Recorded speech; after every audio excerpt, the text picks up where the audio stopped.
দেখো বন্ধুরা, জামাই ষষ্ঠীর দিন কোনো জামাইকে দেখেছো ভাত খাবার আগে জামরুল খায়? এই দেখো, এই জামাই হচ্ছে ভাত খাবার আগে জামরুল খায়।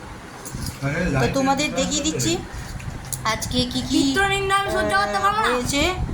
তো দাঁড়াও, ও এখানে লেবুটা দিয়ে দিই। নুন দেবো? নুন নেবে না, কাঁচা নুন তো। এই যে লেবু দিয়ে দিলাম। এখানে আছে পাট শাক ভাজা, পটল ভাজা, আলু ভাজা, আর এটা হচ্ছে কাঁচকলা ভাজা, এটা হচ্ছে থোড় ভাজা। তো ভাজাগুলো পাতে দিয়ে দিয়েছি। এখানে আছে ইলিশ মাছ ভাজা, এই দেখো পেটে ডিম। ও অসাধারণ ইলিশ মাছটা, ছেলে খেয়েছে, ছেলেই বলছে। আর এখানে আছে মাটন, এখানে আছে দই। এই হচ্ছে আজকে আমাদের জামাই ষষ্ঠীর মেনু। তো জামাই তো খেয়ে একদম ইয়ে হয়ে যাচ্ছে, বলছে ইলিশ মাছও খাবো আবার মটনও খাবো একই দিনে।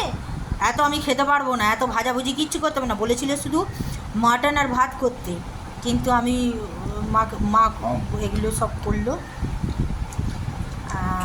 এই হচ্ছে ব্যাপার। ঠিক আছে, খেয়ে নিই। হ্যাঁ, আম আছে, মা আমটা ধরে দাও। আম আছে এখানে, জামাইয়ের আম।